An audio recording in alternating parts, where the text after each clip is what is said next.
Their Graces, the Archbishops, Grand Mufti of the Muslims, the bishops, all the other religious leaders, the entire Christian and Muslim fraternity, greetings to all of you.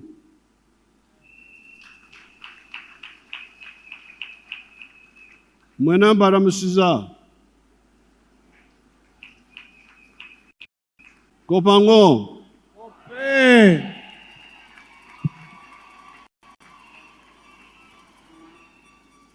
Iriyo maber.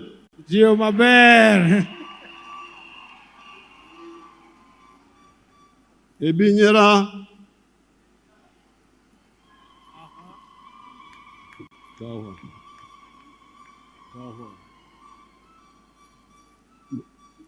Manzora. Nedi. Afoyo.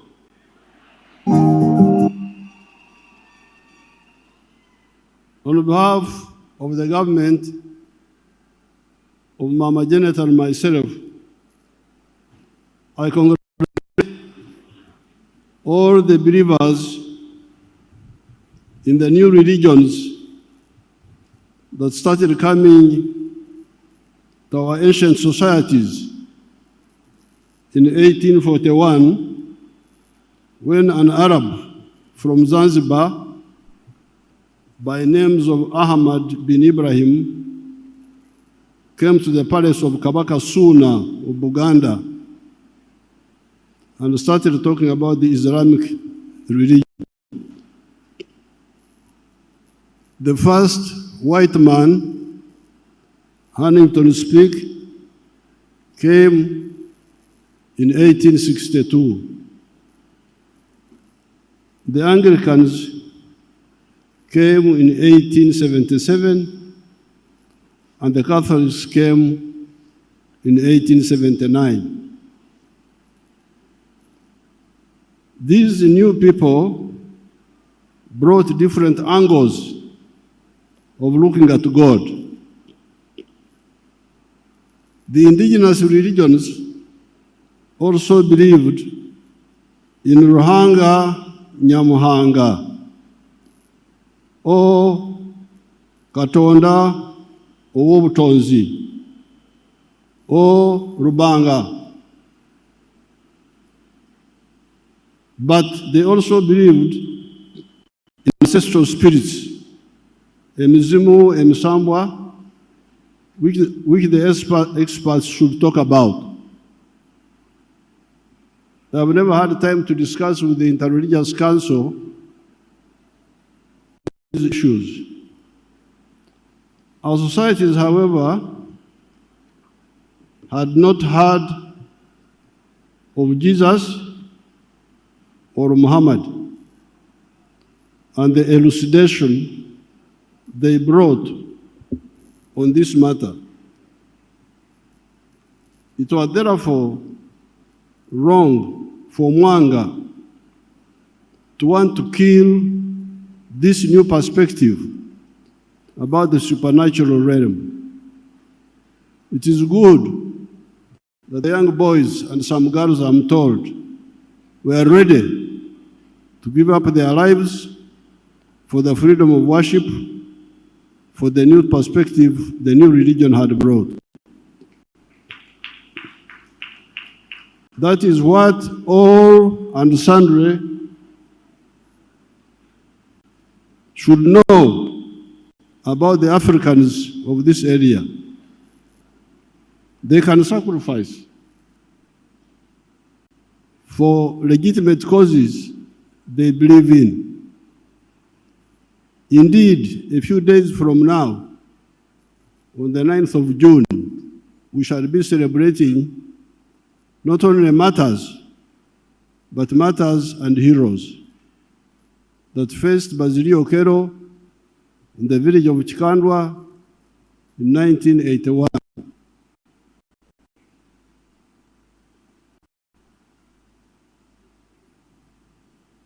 Rutamaguzi, Edidian, their leader, told them, temulajana.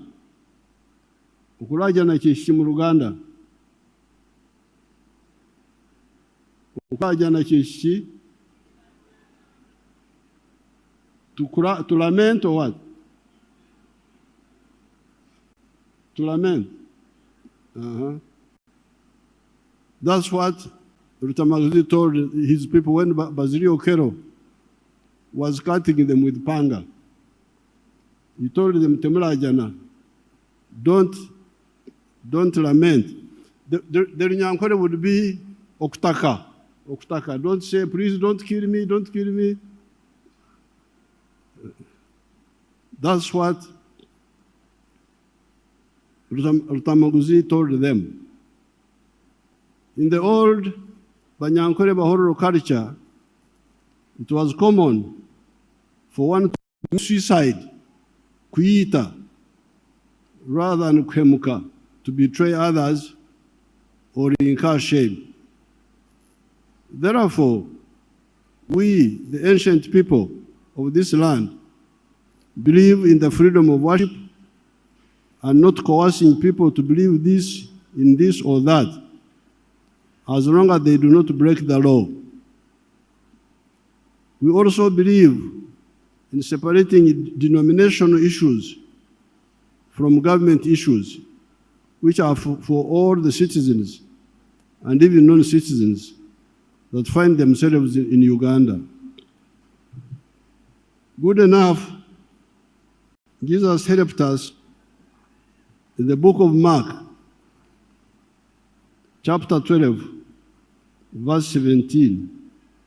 He said, give unto God what is God's, and unto Caesar what is Caesar's. What then are the Caesar's issues in our times? The NRM identified 3 historical missions and 4 ideological principles. These are to create prosperity for all Ugandans through all adults engaging in producing a good or a service that they sell and get money to enhance their prosperity. That is historical mission number 1. Prosperity through wealth creation by producing goods and services.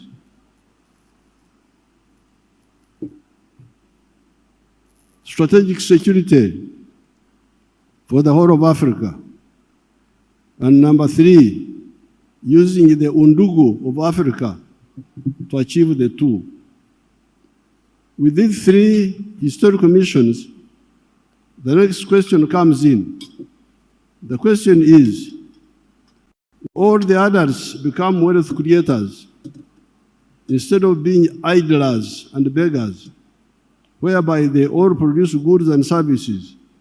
Who will buy these products and services?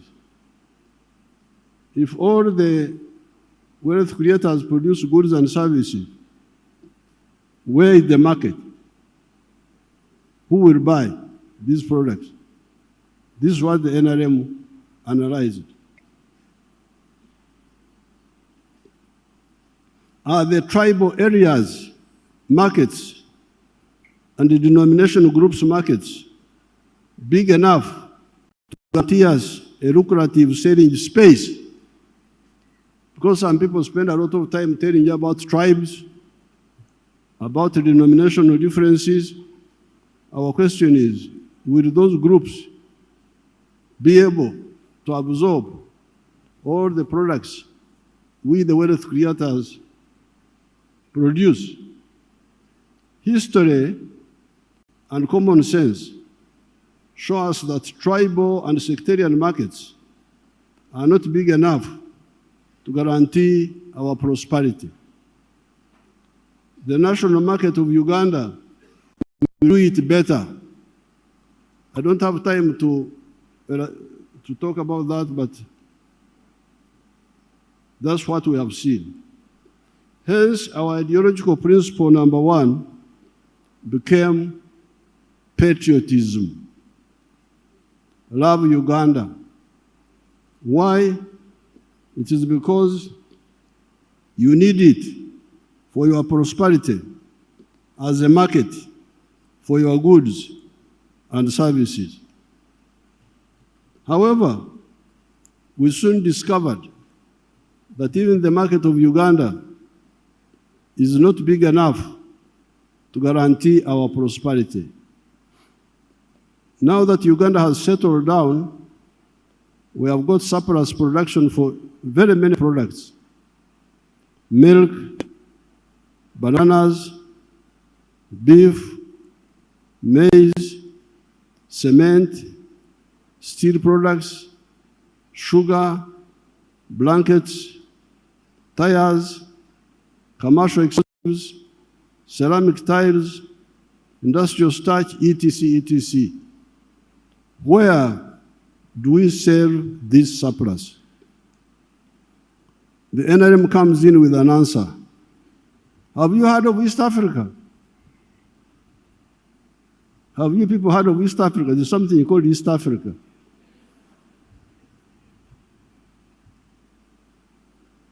Kubanga muri mu mawanga, muri mu madini, abamu byebaza kwesira.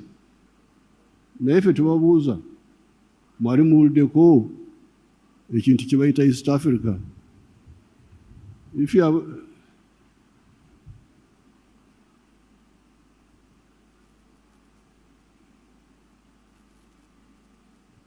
have you heard of Africa? There is something called Africa. Have you heard of it? But you are busy with the tribes. You are busy with the tribes, the dominations. Naye awo NRM webuuliza nti bannange mwali muwuliddeko kye bayita East Africa? Ate Africa yo mwali mugiwuliddeko? Katonda yeebazibwe oba mwagiwulirako.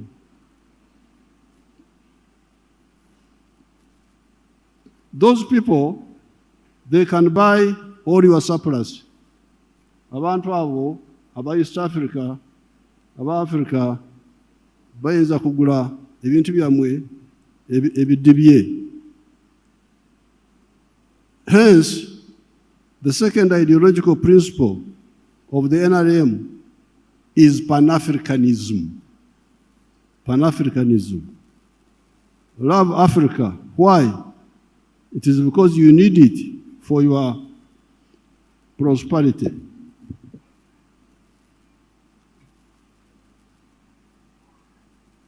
Then we add other two principles: socio-economic transformation and democracy. Therefore, our constant advice to Ugandans is never to mix politics with the denominational loyalties. Politics is about our welfare on earth. Denominations and religion are about spirituality here on earth and life after, in heaven. Which aspects the religious leaders can speak about better. Coming to the religious groups, to harmony in the country and citizens'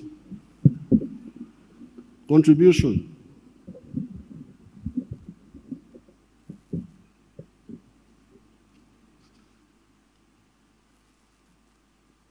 Coming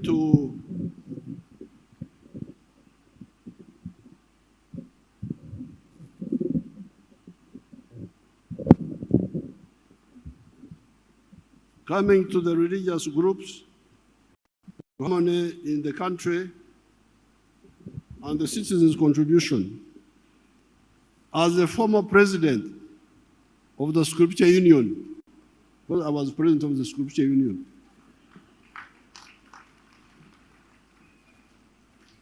(1965 to 1966). I like to quote the parable of the Good Samaritan, found in the book of Luke, chapter 10, verse 30 to 35. It says,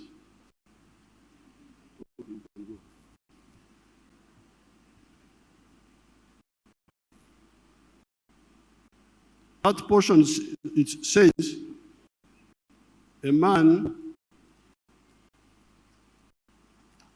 was going down from Jerusalem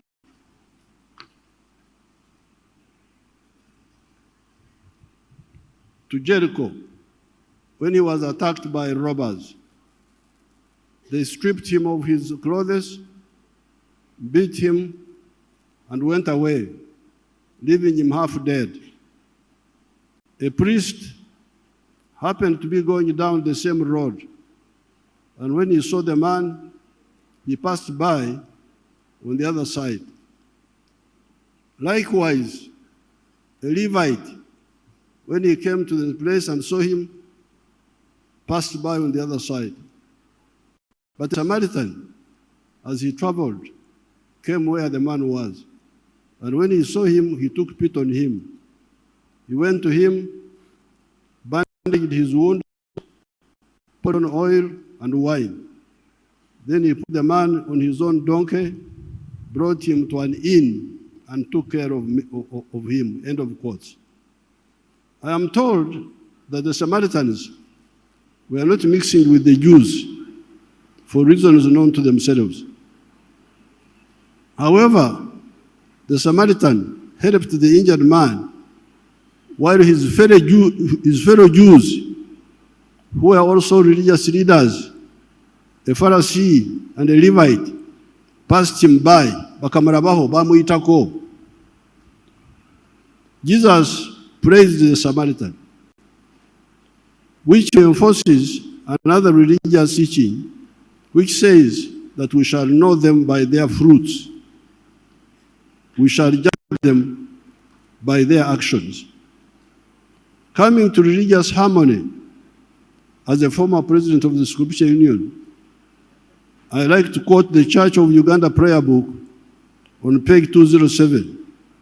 It says that, let your light so shine before men. Even the Archbishop Orombi quoted it. I think we had conspired by telepathy, because he also quoted it. It says, let your light so shine before men that they see your good deeds and praise your Father in heaven. End of quotes. Do not attack other religions to prove that you are the only agent of God on earth. Influence people by example. In the bush, I would like the Interreligious Council one day to invite me so that I tell them about what we did in the bush for 5 years.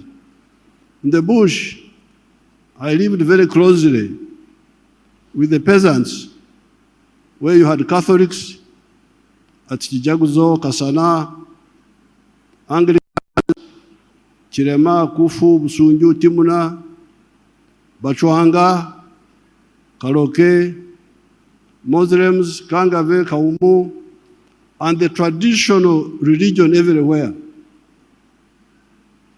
Indeed, most of the Christians and Muslims were also believers in the traditional religion. Many people don't know this. But me, I lived with the peasants. They are Christians in the morning and in the Masabo, in the night. I lived with them. I know the whole story.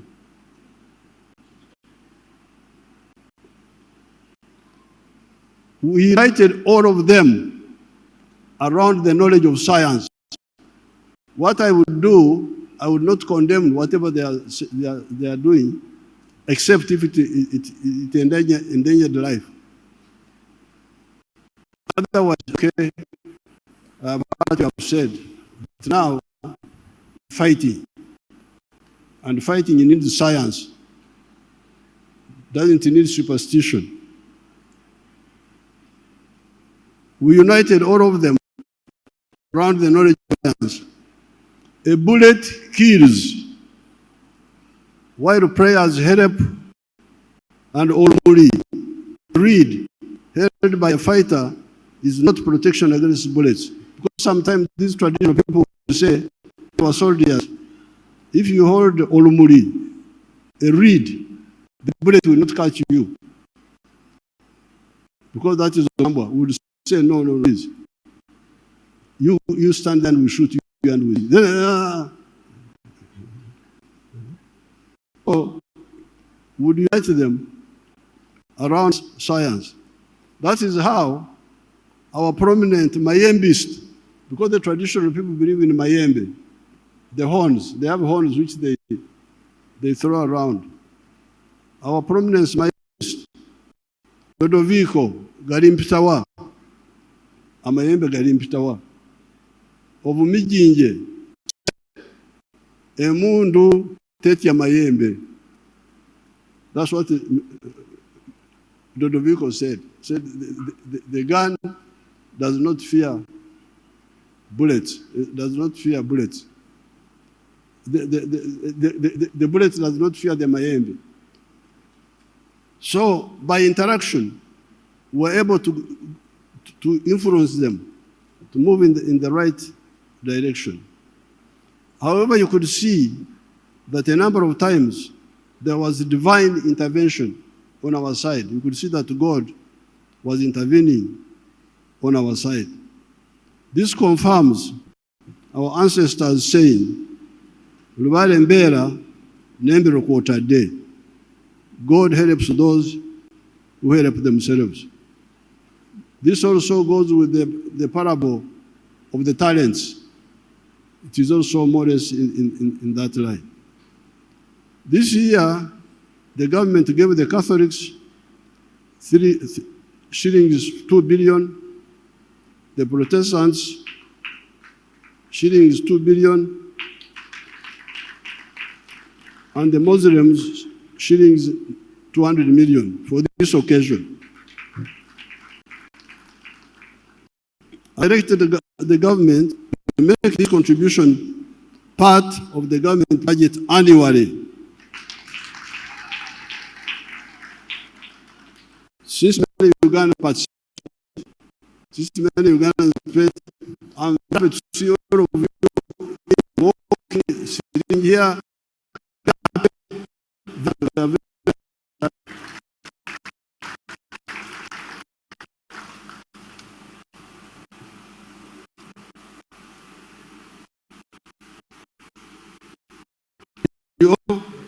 The government spends modernizing this infrastructure today at both the Catholic and Protestant sites. When the Muslims are ready, we shall also support them, because I'm told some Muslim followers were also killed by Mwanga. So I'm very glad that when we came from the bush, we interacted with the Cardinal Suga and Dunstan Suga of Namirembe, and we agreed that the 3rd of June should be a public holiday. That's how we because in the past, they would celebrate the 3rd of March at the weekend, when it had already passed. But we said, no, this is a very big event. Let's have a holiday for it. Let's make it a holiday. So I'm very glad when I come and see so many of our people walking and participating and remembering those young people 140 years ago who rejected the narrow-mindedness of Mwanga and his